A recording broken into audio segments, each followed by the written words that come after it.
but surely the battle here is between 3rd, 4th and 5th place. Aleix Espargaro, is he going to produce more last lap heroics into the Gert Timmer chicane? Pecco will be kicking himself for the missed opportunity to capitalise on that pole position.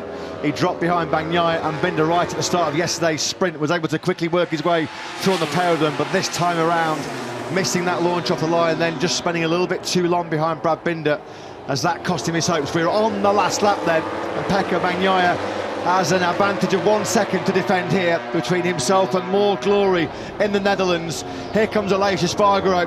Is there going to be more fireworks from him into that Timmer chicane? He got on the inside of both Binder and Miller here 1 year ago. He cuts a tight line on that factory Aprilia. Surely it's all going to come down to turns 16 and 17 in this battle for the final place on the podium. He can't relax it because Martin wants a piece of the cake as well, doesn't he? Yeah, Aleix Espargaro is surely going to be thinking block pass here. I mean, he's probably thinking at the moment, make sure I don't lose 4th place to Martin. But look how much quicker he is than Binder through the fast corners of turns 6 and 7. This is turn 8 now. The short squirt up towards De Bult, turn 9, and then they begin to wind through the gears through Mandeveen and into the fast final sector. Can Aleix Espargaro get close enough? Bagnaia has this one covered up, doesn't he, barring any late dramas, any late disasters for him. He is going to take back-to-back wins here in the Dutch TT, just like his manager and mentor Valentino Rossi did in 2004 and 2005.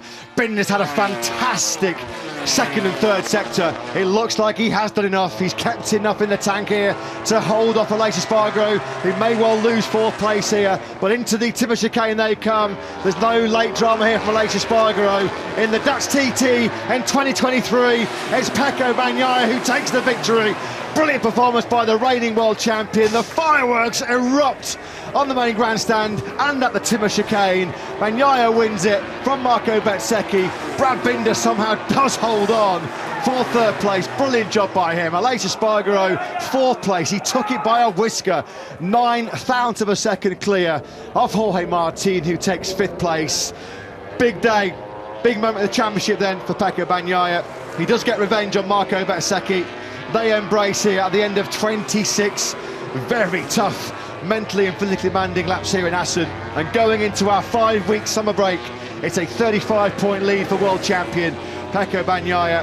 What a shot that is. 105,000 fans here today in Assen, and they were treated to another race of brilliance, weren't they, by Pecco Bagnaia. Superb job by him.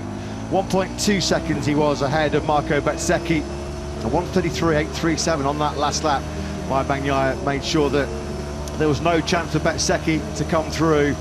Martin does take 5th place. He was so close. Just look at the exit he's going to get here on the Timmer chicane. It's going to be, what, the width of a front tyre between him and that 4th place. Aleix Espargaro will feel that that's some justice. He hangs on for 4th place after what happened to him at the first corner, riding a damaged factory Aprilia to 4th spot. Alex Marquez rounds out the top 6. Top 10s for Marini, Nakagami, Morbidelli and Augusto Fernandez, and points for Savadori, Ralph Fernandez, Bradl and Folger. Just 14 finishes. That was a race of attrition, wasn't it, in the hottest conditions of the season so far. We lost the likes of Viñales, Quartararo, Zarco, Bastianini. But Pecco Bagnaia, job done for him. Bagnaia heads to the beach. Brad Binder on the podium in 3rd place. We don't believe that graphic is correct, incidentally. There is nothing on our timing screens that matches that from Brad Binder, so we don't believe there is deja vu for KTM. If that is correct, then good luck the person who has to tell Brad Binder that he has done it again. Yeah, there's a bit of confusion here because we're not sure. It's not, as Lewis mentioned. They're on the podium. No, it is now up on our timing screens. I can't believe it. The 2nd day in a row, Brad Binder loses a podium due to track limits on the final lap. Can you believe this?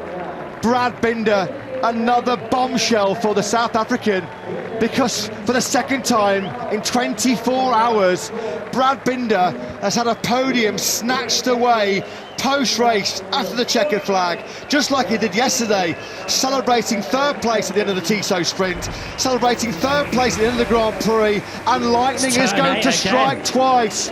This is incredible. If you exceed the track limit on the last lap, it's an automatic one-position demotion, and history does repeat itself in the most cruelest of fashions. For Brad Binder, your heart goes out to him and to the factory KTM squad. They can't believe it. Jack Miller was out at the start of lap 2 at the first corner. And Brad Binder, history does repeat itself. Lightning does strike twice.